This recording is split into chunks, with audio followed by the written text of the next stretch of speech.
I bring greetings from India.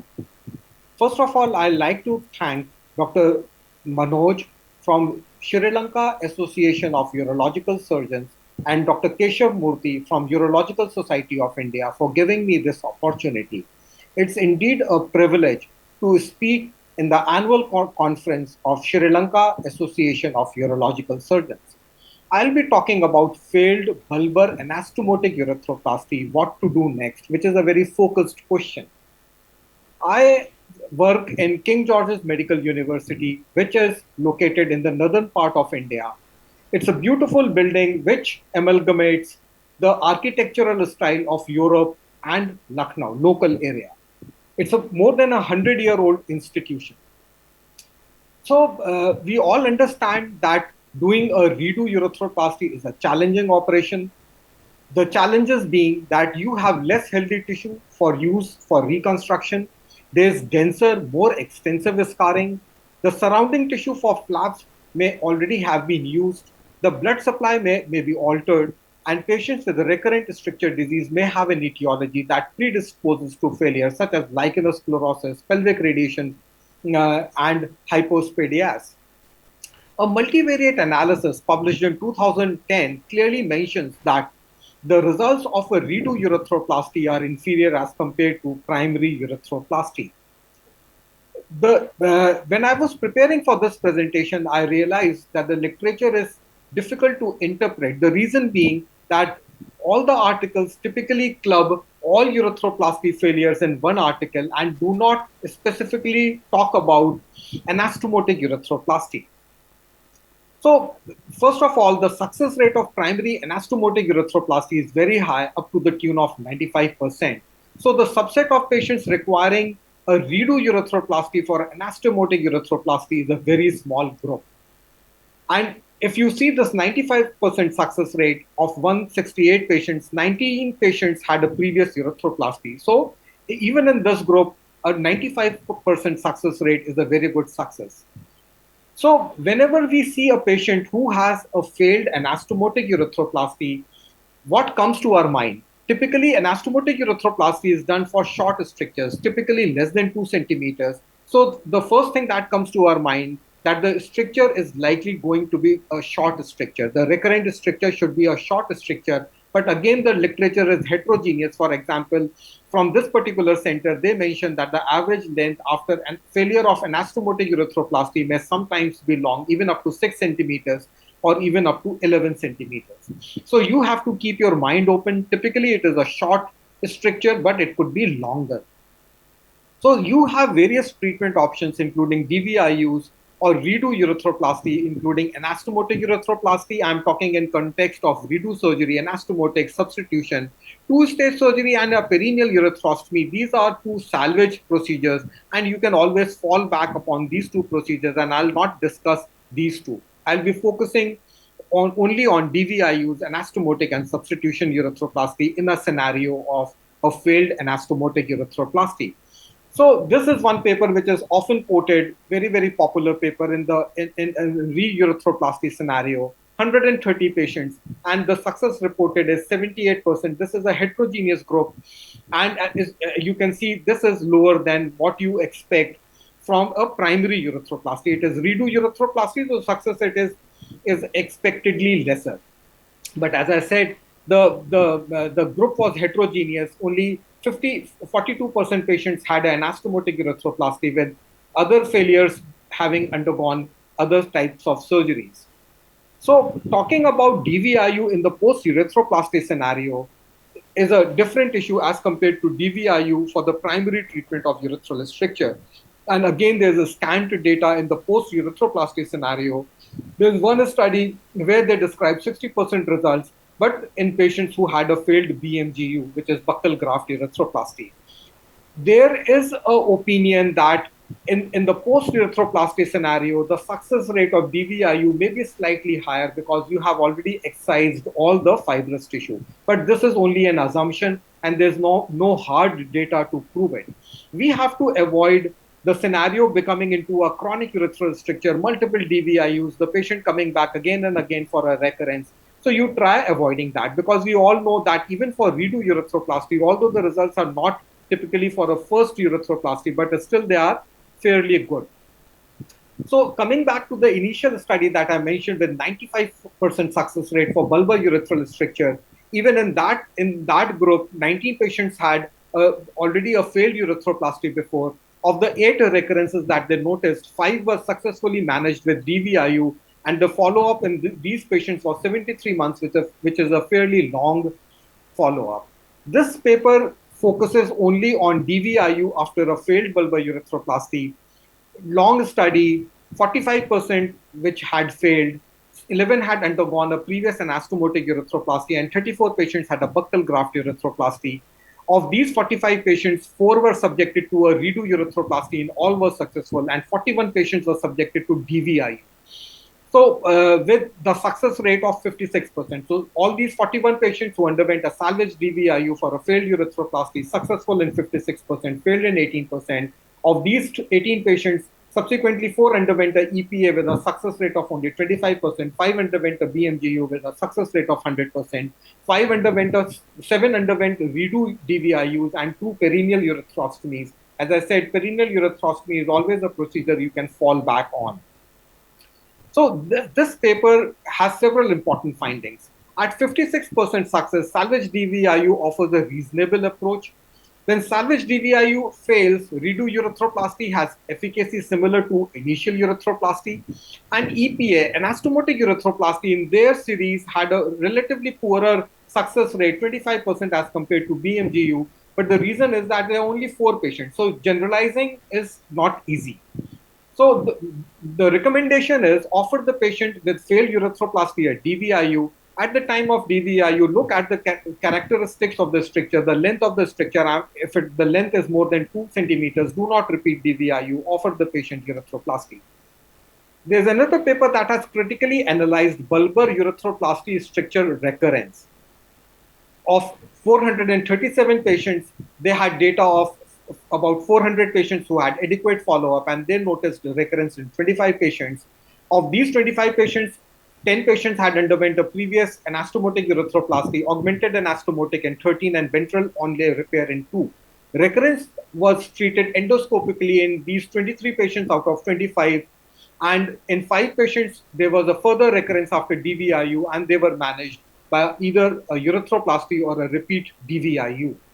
So if I have to summarize DVIU, so initial DVIU or a urethral dilatation followed by urethroplasty seems to be cost effective and clinically effective. We need to realize that these patients are disappointed patients. So once they have failed urethroplasty, telling them to undergo a repeat urethroplasty may not be easy. The patient may not accept it. So offering DVIU salvages the situation, both for the patient as well as for the surgeon. You can increase the success rate of DVIU by offering treatments like injection mitomycin locally. There are other options also. I'll not discuss these here. Coming to the option of urethroplasty, when and which. So if you see this paper by Santucci, and I partially agree with their opinion that if there was a prior EPA, regardless of the length of the stricture, if I am planning a redo surgery, I'll put a ventral onlay graft. I'll not go for a repeat EPA, whatever may be the size of the stricture. And I'll tell you why. If the lumen is completely occlusive, they perform a repeat EPA, and I'll not do that. I'll do a augmented anastomotic in this scenario. And again, I'll tell you why. Coming to this paper, and probably the only paper that focuses on this particular topic that I was supposed to speak on, anastomotic urethroplasty. So they analyzed 8-year data, 900 patients who underwent urethroplasty, 305 patients who underwent an anastomotic urethroplasty for the bulbar urethra. And they have classified these 305 patients into 3 categories. Patients undergoing first anastomotic urethroplasty, which is majority, 268 patients. And then those patients who were urethroplasty failures and now were subjected to EPA, they have subdivided this group of 37 patients who were undergoing anastomotic urethroplasty in a scenario of a failed urethroplasty before. They have divided into 2 groups. A repeat EPA, that is the first operation was also a EPA, and now they have repeated EPA, and a secondary EPA, that means the primary surgery was something else and not EPA. So these All patients were similar as regards demographic and stricture characteristics. So here it is a 8-year data, 900 patients, bulbar anastomotic urethroplasty, 305. Initial EPA, yani, that means first time anastomotic urethroplasty in 88% patients. Reoperative EPA in 37 patients, the success rate is 94%. In the re-operative scenario, they have further subclassified patients into a repeat EPA, again 95% success, and a secondary EPA, that means the first surgery was something different, now they have offered EPA, again with a very good success rate of 94%, which is unbelievable. So they have noticed a 95% success rate with a follow-up duration of more than 30 months. And primarily they offered endoscopic treatment to practically all patients before subjecting them to urethroplasty. And they noticed that there was no CORD, and they have data of urethral length that was excised in only 6 patients, because the rest of the patients were operated somewhere else. 13 patients were operated somewhere else, and the patient came to them once he failed to their center. So they have data of only 6 patients, and the length of urethra they have excised ranges between 2.5 and 6 centimeters. And I don't believe that Indian patients, I can excise 6 centimeters of urethra without causing complications. Coming to the third option, I discussed about DVIU, I discussed about anastomotic urethroplasty regarding substitution urethroplasty. Again, a paper which classifies patients into 534 patients, initial BMGU, uh, successful in 87%, reoperative BMGU, again a repeat BMGU, that means the first surgery was a BMGU and then you have repeated BMGU. Again, the success rate is similar, 87% in both these groups. But in the secondary BMGU, that is, the first surgery was something different. Now the authors have done BMGU, the success rate falls to only 70%. So from 90%, the success rate falls to 70%. But we have to realize that this group was a very heterogeneous group with only 7 patients in this group having a EPA before. I found this image very interesting.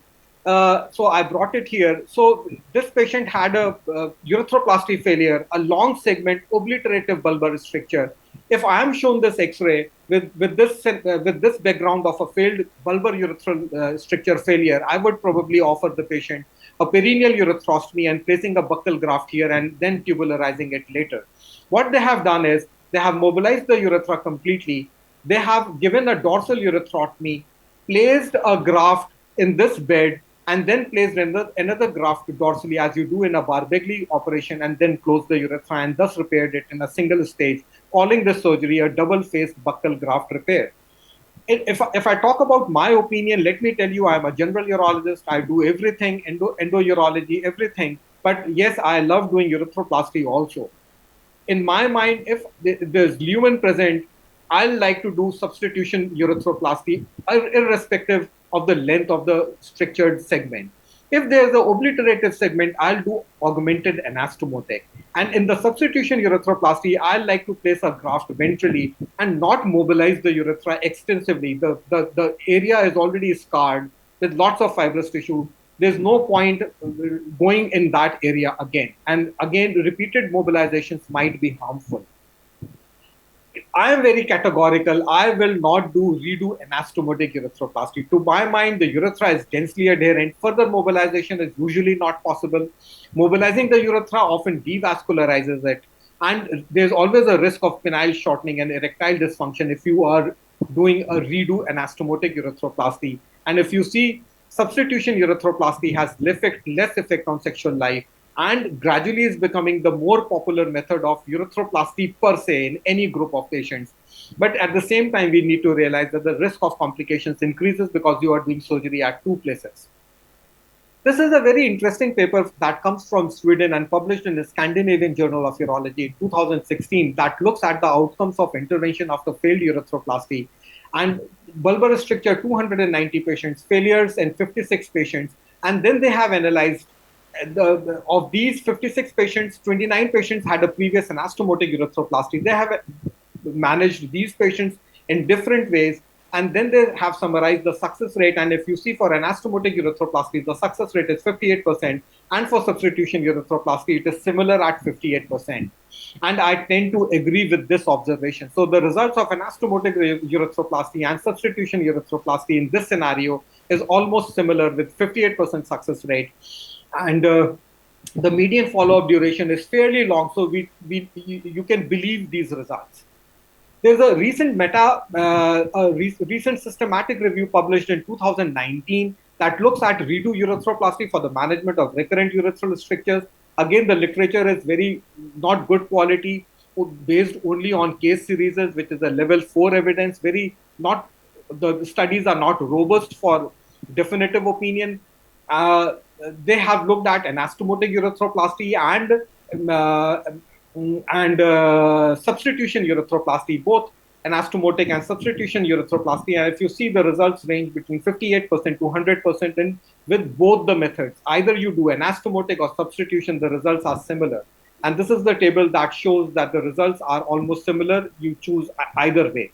I love doing augmented anastomotic. If there's an obliterative segment, we you anastomose only one side and put a graft on the other, because the tension on the anastomosis is reduced significantly when you use this technique. To summarize, if you have a urethroplasty you have done and it fails, if it is a bulbar stricture less than 2 centimeter, offer DVIU. If it is a stricture that is longer than 2 centimeters, or if the DVIU fails, offer the patient urethroplasty.